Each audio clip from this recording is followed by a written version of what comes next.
देखो उधर देखो। और इस हिसाब तो बहुत ज़्यादा। अस्सलाम वालेकुम।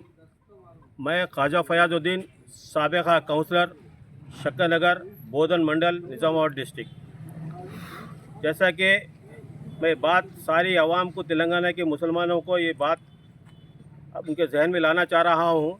एक तरफ सेंट्रल गवर्नमेंट, मोदी गवर्नमेंट है जो मुसलमानों की खुली दुश्मन है। दूसरी तरफ तेलंगाना में कांग्रेस हुकूमत है जो मुसलमानों को हथेली में जन्नत बता रही है। आप अच्छी तरह जानते हैं कि मुसलमान कहाँ भी जब फेल होता है, कोई भी गवर्नमेंट में जब फेल होता है तो मुसलमान पहले फेल होता है। हुकूमत तेलंगाना की आगे कम से कम 1.5 साल का अरसा हो रहा है, अभी तक कैबिनेट में मुसलमानों को कोई अमल दखल नहीं है। ये कब तक मुसलमान है ऐसा आपका जुल्म ढोते रहेंगे?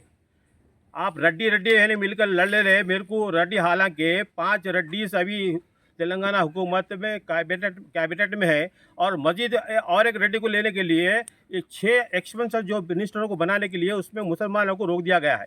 भाई ये रड्डियों को छोड़ दीजिए ना, या और 5 को छोड़ दीजिए ना, मुसलमान को पहले हलफ दिलाइए। तो मुसलमान आपको वोट दे के नहीं जिताया।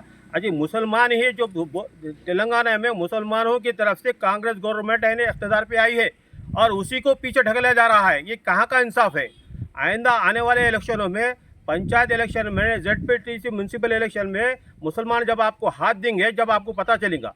मैं राहुल गांधी साहब से गुजारिश करता हूं, और तुम्हारे रेवंत रेड्डी साहब से गुजारिश करता हूं, मल्लिकार्जुन खड़गरे से गुजारिश करता हूं, सोनिया गांधी मैडम से गुजारिश करता हूं, पहले सब कुछ छोड़कर मुसलमान को कैबिनेट में आप शामिल किया जाए। हमारे 3 मुसलमान में दावेदार है, वो ये नहीं कह रहे कि उनको मत दो, इनको मत दो बोल के नहीं बोल रहे, किसी को भी दो। हम राजी है लेने के वास्ते। हमारे 3 कैंडिडेट में जो दावेदार है, 3 कैंडिडेट में किसी को भी दो आप। हम मैंने लड़ने वालों में से नहीं है। आप 5-4 रेड्डी साहब के वहाँ पर ऑलरेडी कैबिनेट में है, और 5वें रेड्डी को आप देख के लड़ ले रहे।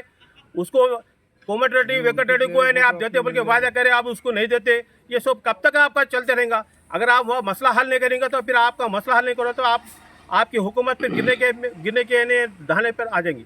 सबसे पहले आप मुसलमान को कैबिनेट में शरीक करना आप ज़रूरी है। मुसलमानों का एतमाद हासिल करना आपका फर्स्ट काम है। अरे केसीआर 2 बार इख्तियार पे आए, 2 बार भी पहली बार मुसलमान को है नहीं, पहली बार मुसलमान को कैबिनेट में लिए, डिप्टी चीफ मिनिस्टर बनाए, और आप कुछ देने का नाम ही नहीं ले रहे। क्या तरीका है? आप मुसलमानों की वजह से इख्तियार पे आए और मुसलमान को धोखा देते चले आ रहे। अरे हथेली में जन्नत बता रहे हैं मुसलमानों को। ये बहुत बड़ा गलत तरीका है। पहली फुर्सत में आप मुसलमानों को कैबिनेट में ले लीजिए, वरना मुसलमान भी आपको सबक सिखाएंगे। आप क्या तरीका है? अरे 5-5, 6-6 ने रेड्डी आज आपके तेलंगाना कैबिनेट में है, और 5वें रेड्डी को आप शामिल करने की कोशिश में है। क्या रेड्डी चलेंगे क्या तेलंगाना में, और दूसरों का हक नहीं है क्या? क्या तरीका है ये? अरे उनका परसेंटेज कितना है? 1% है, और एक मुसलमान आपके 15-17% मुसलमान है। आप एक मुसलमान को कैबिनेट में नहीं ले रहे, बड़े अफसोस की बात है। आप अगर ऐसे अगर करेंगे ना, आइंदा मुसलमान आपको पे आने से रोकेंगे, और पंचायत ZPTC लोकल इलेक्शन में आपको मुसलमानों से खमियाजा भुगतना पड़ेगा। एक बार फिर आपको इंतबाह दे रहा हूँ, आपसे गुजारिश कर रहा हूँ, इमीडिएट आप मुसलमानों को कैबिनेट में ले लीजिए। इतना कहते हैं मैं अपनी बात को ख़त्म करता हूँ, और आपको इंतबाह भी देता हूँ कि आप फ़ौरन मुसलमानों को कैबिनेट में ले लीजिए। अल्लाह हाफ़िज़, खुदा हाफ़िज़।